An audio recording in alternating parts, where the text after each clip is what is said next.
el inmenso placer para continuar este ciclo de Imagen de España en la novela cubana, de recibir a uno de los grandes escritores cubanos vivos y además una persona que tiene una habilidad extraordinaria como conversador, Reinaldo González. Bienvenido, Reinaldo. Gracias por acceder en tiempos tan complejos a esta invitación para comenzar a conversar sobre una de tus brillantes novelas.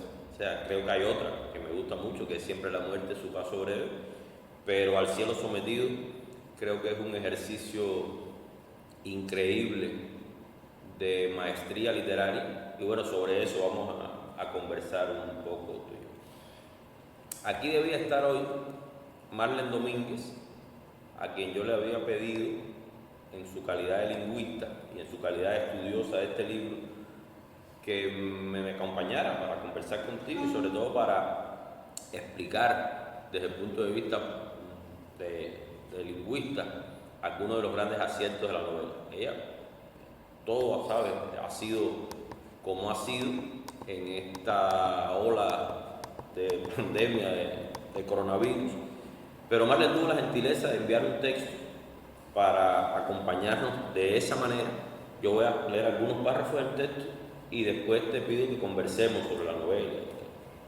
Yo he venido preparado para la injusticia, para que me victimen.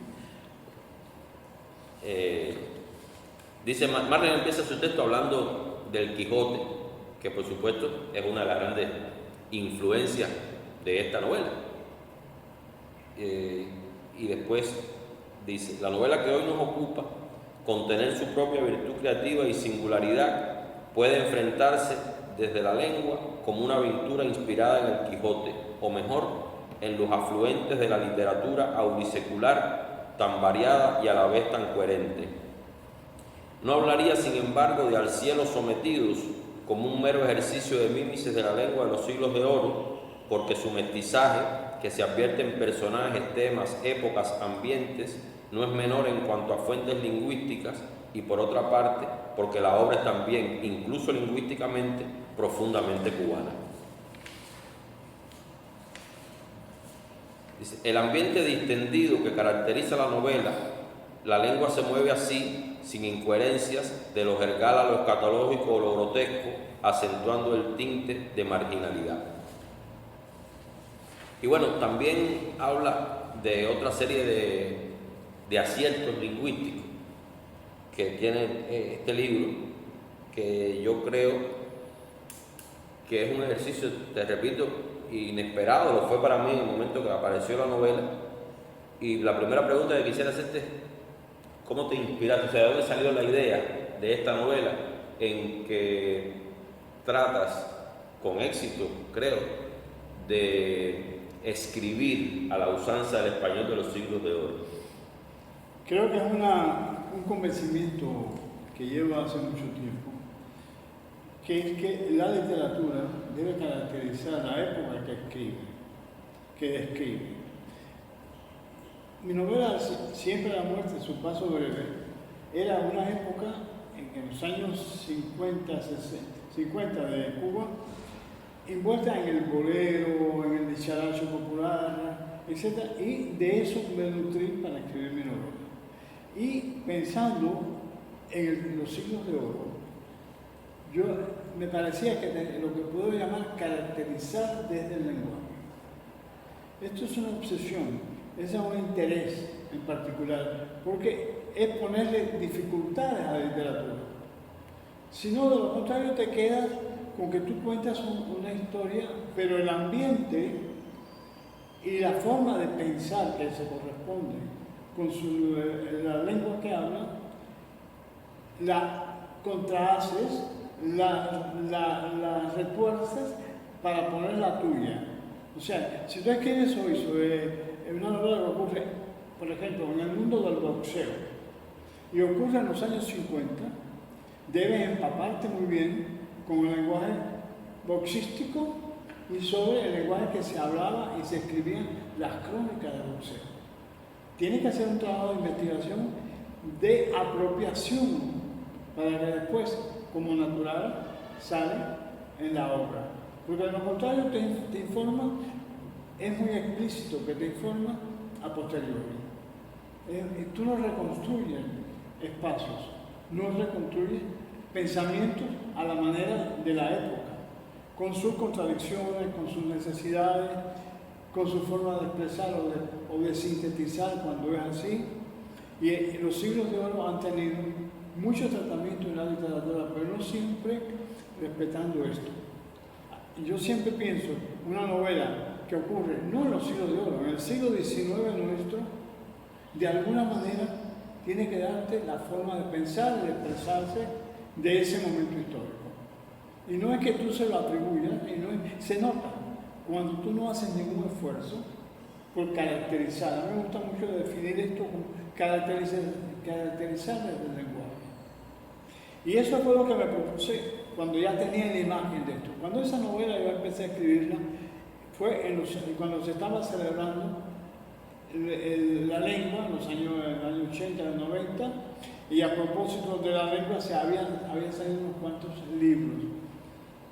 Yo las leía y me daba cuenta que contaban algo, que documentaban algo, pero le faltaba algo. Le faltaba el aire, le faltaba la palabra tal cual se usaba en la época, que hubiera enriquecido más y que le hubieran puesto al lector un esfuerzo, que una vez comenzado, un esfuerzo de las primeras páginas. Porque un lector que ha leído algo, una vez que comienza ya, cuando avanza, se instala en esa lengua.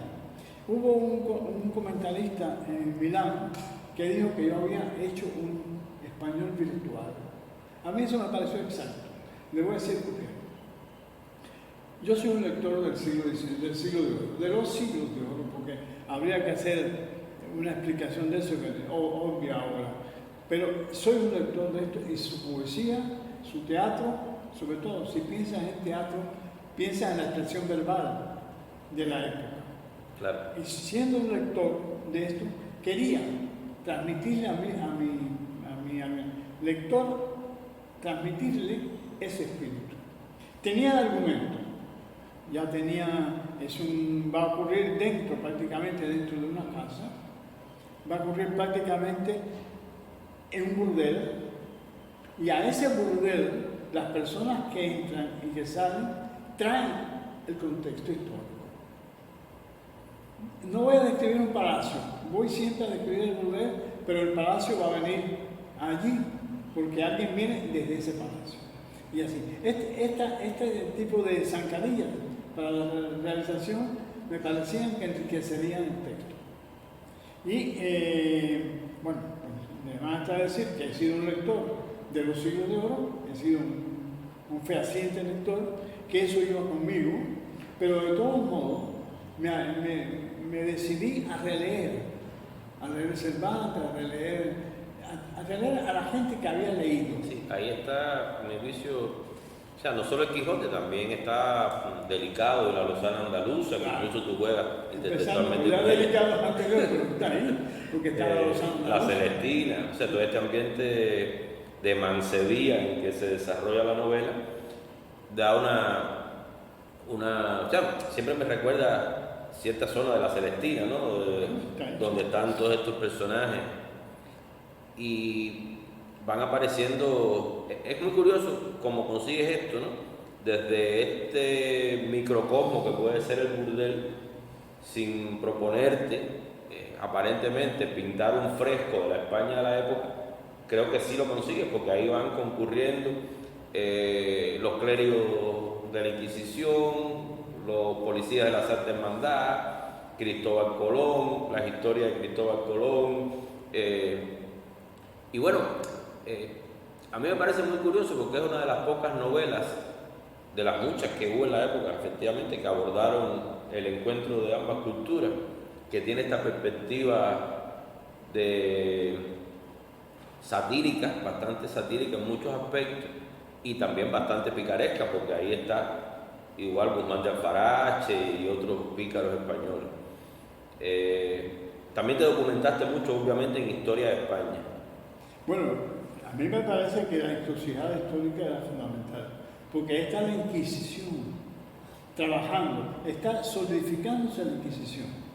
yendo por pueblos, quemando cristianos o de gente que no es cristiana, y sobre todo el pudor y el mundo del sexo, porque siempre se habla de la Inquisición por la tema de hebreos, etc. Pero no se recuerda que también hubo una gran carga contra el erotismo natural, contra la espontaneidad del sexo, en un país donde, por la influencia de distintas culturas, se contrae mucho, se llega a valorar mucho en la vida cotidiana. Y llega la Inquisición no solamente estaba maltratando a aquel que delinque religiosamente, no, también impone una moral sexual. Y el burdel es exactamente la contrapartida. Claro, es muy curioso, disculpa que te corte, pero es que este personaje de la Inquisición, el inquisidor, que es un censor de la prostitución y de otras, también tiene, digamos, sus preferencias sexuales. Recuerdo, porque es curioso, pero esta novela, nadie comenta eso, pero es una novela altamente erótica, o sea, tiene muchas escenas eróticas, algunas muy fuertes desde el punto de vista de la descripción, lo que al estar, a mi juicio, escrito en ese español castizo, pues la gente como que no se percata tanto, pero esta escena en que el censor tiene intercambio sexual con su ayudante, no sé qué. No, las escenas del burdel, que son realmente brutales, hay una señora que prácticamente la matan, claro, sexualmente la matan. Y esta señora que ya es una segunda muerte, porque su marido la ha echado, y ella ha recaído cada vez más, y ahora ha llegado a este burdel donde es una detenida, una mujer puesta en lo más bajo, y se le castiga fuertemente sexualmente. A mí me parecía que la novela la leyó el único sacerdote con quien yo he sido amigo, Calmarón de Céspedes. Le digo, Carlos, por favor, lee esto que yo acabo de escribir, y me manda un papel. Las escenas sexuales son las más seductoras, ojalá Dios te perdone. Porque era tan brutal estas escenas, que sí, es verdad, el sexo predomina, pero ese es el negocio de esas chicas que están en esta. Ellas, ¿qué hacen? Ellas hacen sexo. Ellas que venden sexo. Pero ellas también tienen ansiedades sexuales y preferirían tener otra vida. Y recuentan su historia de cómo llegaron ahí. Y todo esto tiene que ocurrir, y es una forma, pues se llama al cielo. Sí, al cielo sometido. Al cielo sometido, pero en el cielo está representado yo no le quería decir cielo sometido porque ese es el título, pero yo quería decir cómo permea todo. No es solamente las reglas de la religión, permea todo, lo cambia todo. Entonces, al leer, descubro un montón de irrespetuosidades desde el sexo a la religión. Por ejemplo, una pareja que va a la cama, en un momento dado en que ella está arriba y se decía, ponía la iglesia encima del campanario. Ya. Ese tipo de juegos verbales, que era completamente irónico y sobre todo burlesco, era ya pecado, ya pecaminoso, toda la forma en que se refiere al sexo. Y muchos más que están en la novela. Yo me tuve que estudiar el mundo de la mancebía, me tuve que buscar exactamente aquello de que se huye generalmente en la literatura, sobre todo porque decimos siglo de oro y ya nos ponemos muy empenachados. Claro. Y es como si todo el mundo participara de una logia de rectitud. No era así. Curiosamente, dos grandes países religiosos, donde uno de ellos incluso está el Vaticano, Italia y España, son dos países irreverentes totalmente. Cuando participan en la vida diaria todavía, hay una irreverencia espontánea. Todo lo que toca es como una forma de que esto me martiriza, voy a burlarme al hablar. puesto que no puedo acabar ni con el Vaticano, ni puedo acabar con la Iglesia Católica, ni puedo acabar de golpe con lo que me molesta. Lo voy erosionando con irreverencia. Bueno, y eso está ahí en esa novela. Esa irreverencia también, junto con la lengua y otras virtudes y también otros males de la metrópoli española, la heredamos en Cuba. O sea, de ahí nace bastante la teoría de Mañar sobre el choteo, ¿no? O sea, aquí se respeta, se acata pero no se cumple, sí, como dice el refrán. Otra cosa que me llama la atención es como estos dos pícaros tuyos y los dos Antonios, el de Extremadura y el de Ávila, terminan siendo un poco por carambola expedicionarios del viaje, del descubrimiento. Venían a escapar. Claro. Pero venían con una pena. Y que se llama el de Ávila, yo nací en Ciudad de Ávila. Claro. Pero además de esto, a mí lo que me pareció interesante era describir desde adentro esa capa de pundonor, esta capa de castigo por el pecado, etc. Partir de un burdel y además llevar ahí también el reino. Porque aparece un así llamado hidalgo, que es el que cuenta qué está pasando en la corte. Es que la corte se traslada al burdel y hace la lectura de la corte desde ese lugar menospreciado, subpreciado, que es donde más se peca.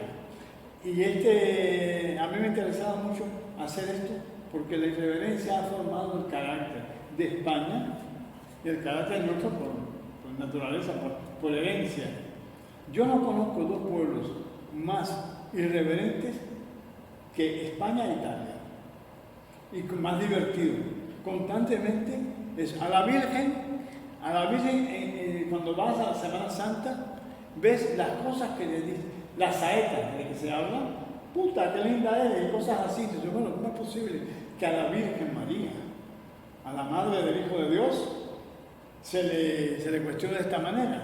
Es la contaminación de tanto discurso, fatiga, y también una forma de zafarse de esto con la irreverencia.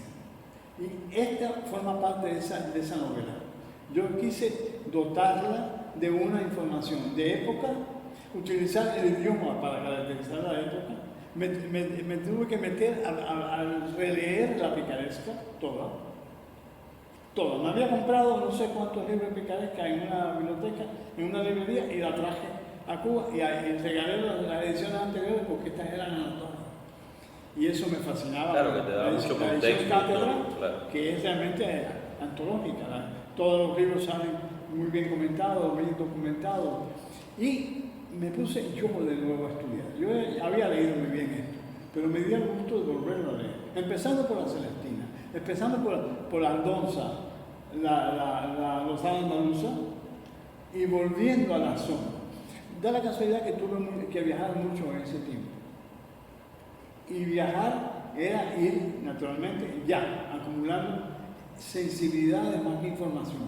La información la tenía todo en casa, la estructura la tenía en mi cabeza, todo estaba. Ahora tengo que alimentar verbalmente esto.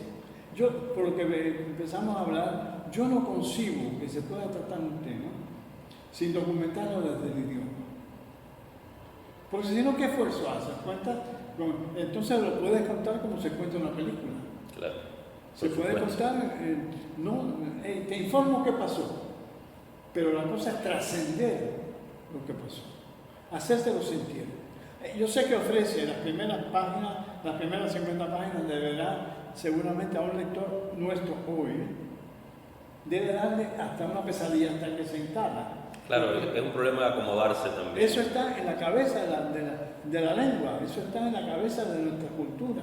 Aunque Marlene dice una cosa que también yo percibí y que te quiero comentar, que es que los variados registros de lenguaje que tienen todos los personajes, que además yo creo que lo consiguen muy bien, o sea, entre el español del Hidalgo es uno y el de las rameras es otro, o el de los pícaros es otro, pero también hay muchos guiños, muchos saltos que son bastante cubanos, o sea, que ni siquiera son de época, porque hay, no sé, intertextualidades muy simpáticas que son contemporáneas y que hace que también el lector pueda identificarse con esta zona de la novela, ¿no? Yo creo que también me divertí mucho, porque traigo al burdel o a la memoria de los que están en el burdel un personaje que es Quevedo. Claro. Y traigo a Goya, traigo a la gente que yo quería que estuviera en mi novela. Era una forma de jugar con la historia, jugar con mis propios fetiches. Yo soy un amante de la cultura española. No tengo que. Una novela como esa Sí, no queda duda. me caracteriza, además. Pero eso sale en La fiesta de los tiburones, que es una novela de testimonio. Eso sale en mi obra completa, siempre. Incluso en tu poesía, que casi nadie la conoce, yo sí, porque recuerda que editamos aquel libro. Sí, señor. Y tu poesía, desde el respeto por el soneto, el endecasílabo, incluso temática y lingüísticamente, tiene mucho que ver con la poesía clásica española, digamos. Yo vengo, en Ciudad de Ávila se nos obligaba a hablar correctamente. Ya yo lo he perdido en La Habana. Ya yo estoy hablando como uno del barrio de regla, de cualquier cosa, porque tenía que hacerme entender. Porque hablábamos con refranes. Nos obligaban a articular. No te entiendo, querido. No te puedo dar lo que tú pides porque no lo entiendo. Repítelo. Y era dura. Eso en la casa. Y después en la escuela. Yo no sé, en Camagüey, por ejemplo, en Camagüey todavía alguien dice, vais. Sí, claro. Vais, te dicen. Entonces, no, este está loco. Este está. O una expresión. ¿Qué película acabas de ver? Una expresión tan desconocida como abur. Abur. Eso. No, Camagüey es maravilloso. Y además también muy recogido. Yo recuerdo que yo vivía en un hotel, en el Hotel Plaza, y había un matrimonio con hijos. Nos saludábamos, pero no había, era una distancia dura. No era orgullo, no era soberbia, es que era timidez. No podía intercambiar. Ahora se ha ido perdiendo todos los espacios. Ahora se ha ido confundiendo todo. Hemos llegado a una pérdida del idioma, del doble sentido, la riqueza enorme del dicharacho elegante. Hemos ido perdiendo tantas cosas que a mí me cuesta mucho trabajo. No, es que esta novela tiene, y eso es también muy cervantino, pero es propio de de cierta zona, de la picaresca también, es el refranero, ¿no? Aquí hay refranes sui generis que tienes que haber desmontado. Y los refranes que yo invento. Claro, también. Ya estando instalado en el idioma, te nace el refrán. Bueno, aparte tengo un diccionario de refranes y tengo un diccionario etimológico impresionante, porque eso me sirvió mucho. Esta palabra no la puedo usar. No la puedo usar porque que además surgió muchos siglos después. Y ese tipo de ayudas, naturalmente, la cultura natural, pero no podías confiar en lo que te nacía. Tenías que ver cómo lo lograbas desde el punto de vista. Fue un trabajo lindo, un trabajo que me gustó hacer. Fue una tortura, fue un placer. Y la atmósfera me la da el avance, por ejemplo, de la Inquisición. La Inquisición va quemando, bueno, termina en un acto inquisitorial extraordinario. Y la Inquisición, la religiosidad... Sí, acto inquisitorial que se extrapola a América. Sí. O sea... Que somos el resultado. Claro, o sea, trajimos, o sea, los españoles llegan con la civilización, pero también incluso con la cruz y la espada, ¿no? O sea, sí, eso es, la cruz y la espada ahí. Pero aparte de eso, por ejemplo, Ciego de Ávila, mi país, mi ciudad natal. ¿Qué cosa es geográficamente un ciego? Es un lugar que no tiene salida, que para poder salir tiene que pagar. Tiene que pagar un costo. Y llamarle Ciego de Ávila a ese pueblo fue por eso. Un punto muerto, un punto cerrado. Eso viene de allá, no se usó en otro. Ahora está Ciego Montero, etc. Pero la gente pregunta, ¿por qué es ciego? Y la gente inventa. Había un ciego bueno que se llamaba Ávila. Cosas de estas. Que es muy bonito porque la gente inventa para poder explicar lo que no pueden. tienen. En el caso de esa novela yo busqué muchas cosas para explicar, para entender más lo que no tengo, lo que me falta, o que tengo y no está bien asimilado. Fue un aprendizaje. Por eso cuando este escritor en Milán, un hispanista, me escribe diciendo que es un lenguaje virtual, pues sí, porque no es el español antiguo. Español que puedes entender aunque tú no hayas estudiado el español antiguo. Porque a mí me interesaba hacer algo que no se entendiera. Ahora, que sí, que te obliga a corregir y que a veces tenga que corregir más cosas. Bueno, pues es el esfuerzo natural, que esa también es la gracia de leer. Es una forma. Todo leer, toda lectura es un aprendizaje. Y todo aprendizaje es forzado. Y esto me lo proponía bien y sobre todo que quería hablar de la hipocresía de la sociedad. ¿Cómo hacerlo? La hipocresía de la religiosidad mal entendida. El cura es el que más peca. El cura es realmente el pecador mayor y consciente y hace mal. Y después levanta el dedo para castigar al que él se supone que está debajo. El pecado establecido como rango social.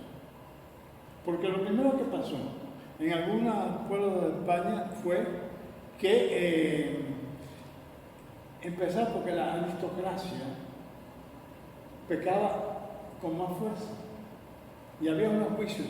Yo tuve la suerte de encontrarme un libro que eran actas inquisitoriales, que lo tengo todavía, no he derrochado toda la literatura que copié para ese libro. Actas inquisitoriales sobre persecución a la homosexualidad, castigos a los jóvenes de la alta sociedad que pecaban el pecado nefasto, el mayor pecado. Y esto lo reunieron en un libro de estas actas inquisitoriales y un día llego y me encuentro y lo compro.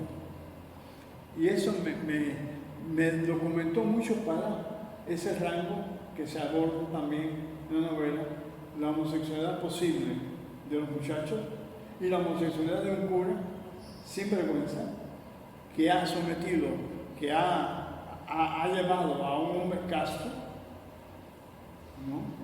Se llama Probo. Sí, claro. No, yo me divertí mucho también con los nombres, ¿no? Bueno, Reinaldo, me gustaría, aunque ya inicialmente hemos tocado el tema, que me dijeras por qué fue este punto, esta España, y no la España del 18 o la España de la guerra carlista, lo que te motivó a escribir el libro. Bueno, fundamentalmente la moral religiosa. A mí me interesaba, son dos países que conozco, España e Italia los conozco mejor que otros, pero siempre me ha parecido que allí donde más se canta la religiosidad, como lo he dicho antes, es la gente más irreverente. Porque en la ciudad del Vaticano, donde está el Vaticano como una especie de impostación, es donde la gente más corte de manga le hacen a la Virgen, donde más se ofende, ¿cómo es posible? ¿Cómo es posible? ¿Por qué? Por fatiga histórica, de tanto darle a la manivela de la religiosidad, de la pobreza. Un cine que salta esto. Me pasó cuando estudié el cine de Pasolini. Pasolini, que viene del marxismo y entra en contradicción sin dejar de sentirse y ser cristiano. Claro, lo que pasa es que Pasolini tiene un episodio también católico fallido y un episodio marxista medio fallido. No, lo echan, o sea, partidista lo fallido. echan del partido. Exacto. Pero de todos modos está... Y es por la misma razón, o sea, por su homosexualidad, por la su homosexualidad, vida. pero también haber pensado de otro modo. Claro. De momento voy a ver el edificio, pero lo voy a ver desde la acera de enfrente y ahí ya cometo un error, porque voy a ser cuestionado porque ese no es el enfoque que quiero que tú tengas. Es la dominación de la mente, el hecho de que las fuerzas, gobierno, religión, etcétera, exigen una no participación, una entrega, una dejar de existir como ser pensante para repetir eslogans, para repetir la cantilena de que la Virgen era virgen y de que ha tenido un niño por la vena de Dios, por la bondad de Dios. Y cuando tú dudas, pero entonces, ¿cómo pudo? Cuando tú empiezas a descubrir, y eso no lo puedes hacer. Dudar no lo puedes hacer. En otros terrenos del conocimiento, dudar, estoy hablando de Descartes, por ejemplo, dudar te ayuda a avanzar. Dudo, luego existo, o pienso, luego existo. El hecho es otro, no puedes dudar. Se toma o se deja. La religiosidad te exige entrega total. Eso se puede llevar a otros terrenos de la vida social y colectiva, que es las ideas políticas, las ideas de la distribución económica, de la moral, etc., muchas cosas. Pero en este caso se plantea duramente. Fíjate que el asunto no es que tengas otra cultura, es que tienes otro credo. Tienes otro credo, eres muy peligroso. Cuestionas el mío porque tienes el tuyo muy sólido. Y al final, en tu novela, las ideas políticas, la distribución de la riqueza, etcétera, pasa como telón de fondo de toda esta atmósfera del burdel y los pícaros, las prostitutas y los personajes que entran y salen. O sea que es el tipo de ficción histórica que a mí por lo menos me gusta más, ¿no? No es esa que se ha escrito con el libro de historia al lado, con el personaje, están todos los sucesos importantes. No, en ese sentido creo que de verdad la historia está ahí, pero alimentando la trama de la novela y no al revés. No, al burdel lo visita gente que va a una empresa económica, va a buscar cómo sacar a España de una situación difícil. Va buscando. Este señor se planta delante de los reyes y dice: yo tengo una solución, yo tengo una posible solución, déjenme aventurar, costéenme. ¿Quién se lo costea? Los judíos ricos, el médico de la reina. Es curiosísimo. Y además, en ese momento, con la España de tres culturas, acaba con la otra cultura. Ahora la otra cultura se empobrece culturalmente tremendamente España.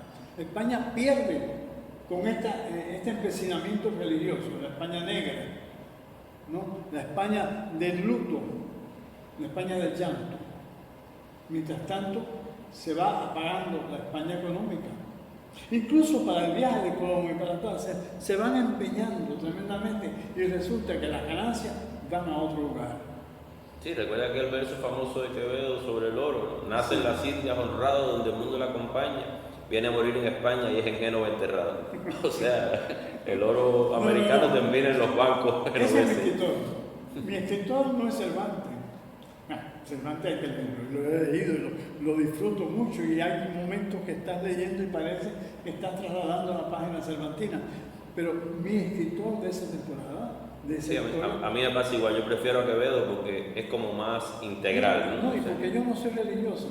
Y él era, posiblemente no, porque puede ser el arte cristiano, un libro todo maravilloso dado al mundo heráclitano y a la fe.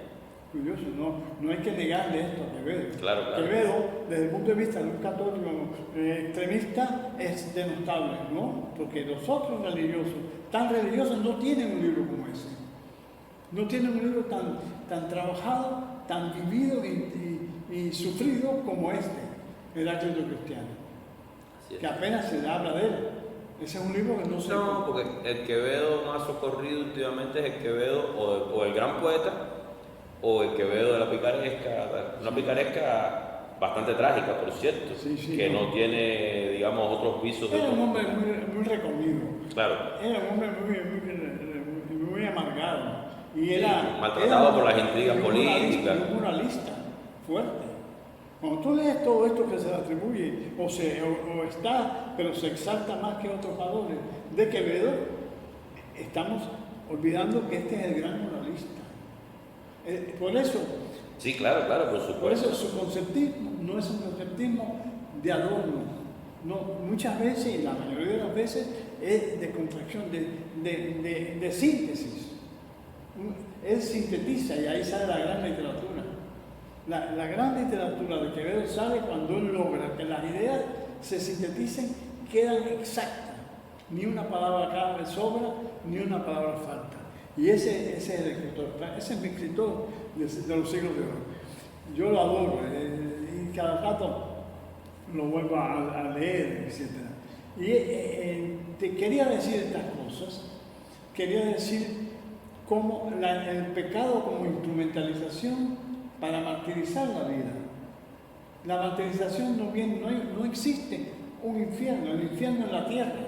El infierno lo adereza la religión, la política torcida, lo adereza la riqueza terrible que produce la sombra de la pobreza extrema. Claro, también esta novela es una gran metáfora sobre el dogma, ¿no? O sea, es extrapolable a cualquier dogma. Y en ese sentido tiene una polisemia que es bastante amplia, ¿no? Se puede leer, se puede en distintos registros, sí. Y eso es otra de las cosas que la hace, a mi juicio, muy interesante. La misma dueña de Lourdes, ella es una tirana, claro, pero está la viejita que se declara nieta de Celestina.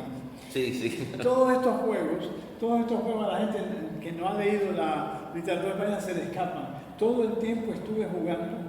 De momento llega un señor que es Quevedo, al volver a claro, sí, se les recuerda. La Celestina es esta vieja que se declara sobrina o nieta de esto. Y a cada rato va citando versos, incluso de poetas que son anacrónicos a la época, pero que son grandes poetas españoles, ¿no? Sí. Hay alguna cosa de Zorrilla. Los anacronismos. Sí, es muy divertido. Todo el tiempo. Es muy curioso cómo lograste, sin dejar de hacer una novela realista, porque a mi juicio es una novela muy realista en muchos aspectos,